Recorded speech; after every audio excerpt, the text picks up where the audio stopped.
up in each other while the whole world ignores you and me in a world of windows. Oh, what I know. And that was a big hit from the show.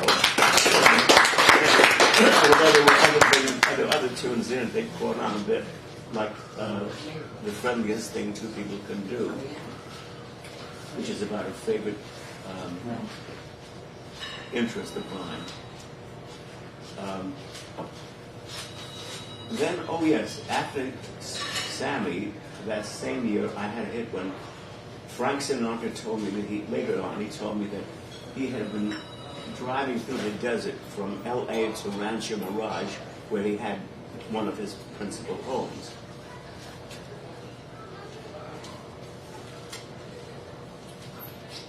And while he was driving, he had the radio on because he was looking for songs for his next album.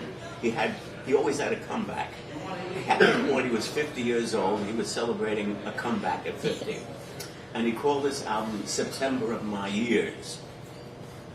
And when he heard the following song, he thought, wow, that'd be great for the album. So at the very next gas station, because there were no cell phones in those days, he couldn't just make a call, he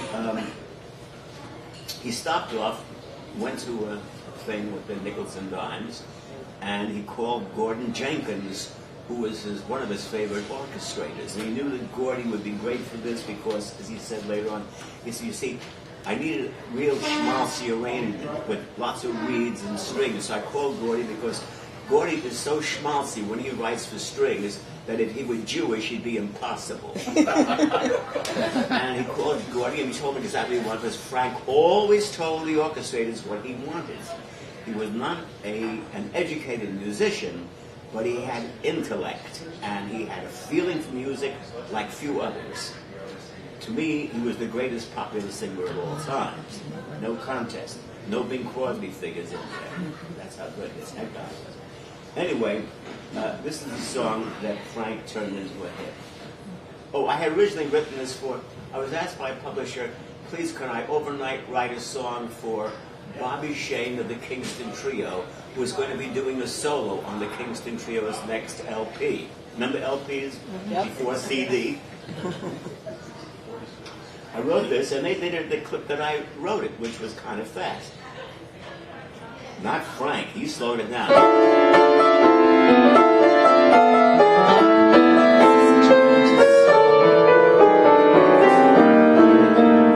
When I was 17, it was a very good year. It was a very good year for small town girls, soft summer nights.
It was a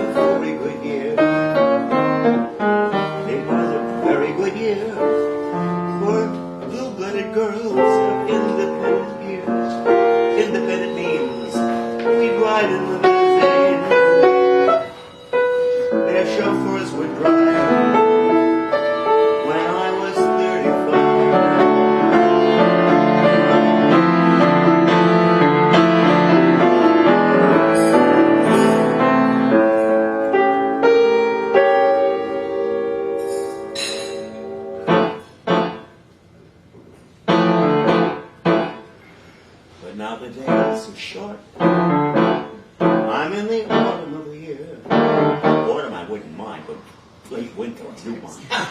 And now I think of my life as vintage wine from fine old keg. And it brings to the dregs in port sweet and clear. It was a very good year.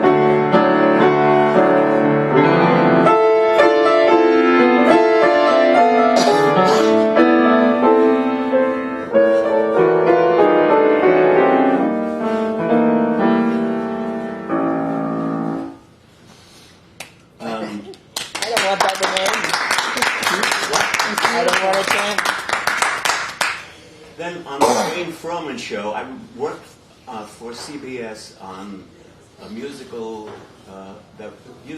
show that was on 3 times every week for 3 years.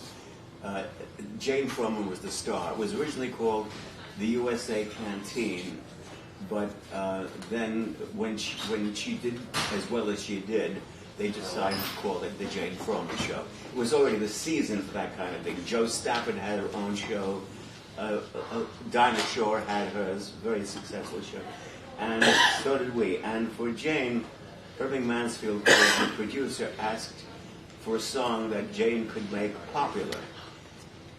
And my partner and I, Jimmy Sherrill and I, went back a little sick at heart because Jane had never had a hit in her life. She had those pear-shaped tones. She wasn't really a pop singer, and therefore she didn't have mass appeal. She was a beautiful woman and rather statuesque, even after that terrible accident she had during the Second World War when the Lisbon clipper crashed off the coast of Portugal, and she was so broken up, her whole body, it required much surgery, and finally she was simply steel jacketed up one side. We had to arrange on every show to cover her so people would not get the idea. And so we put her in long gowns, we put her in sailor suits, we put her in everything we could think of.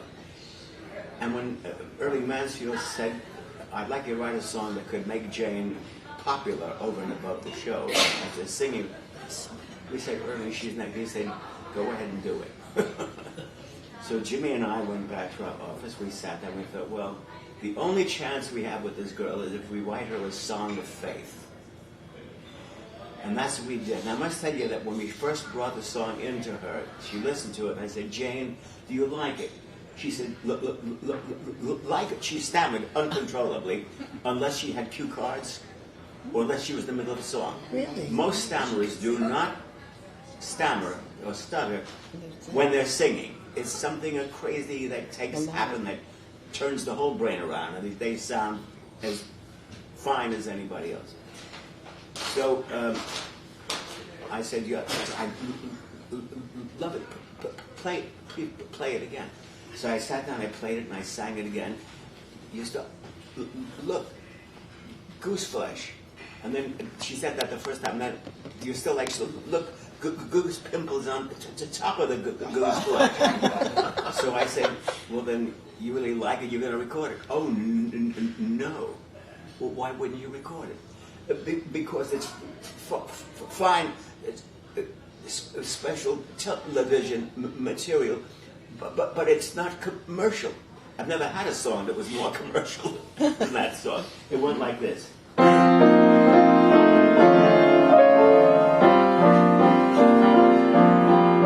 believe for every drop of rain that falls, a flower grows. I believe that somewhere in the darkest night, a candle glows. I believe for everyone who goes astray, someone will come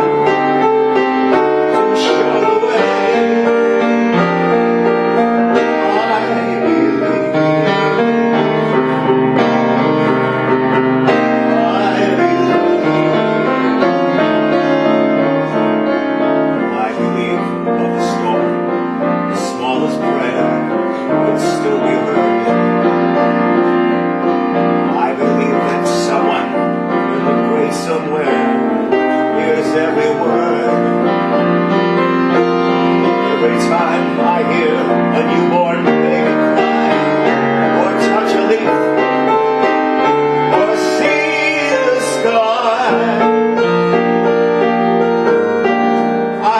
then I know why I believe.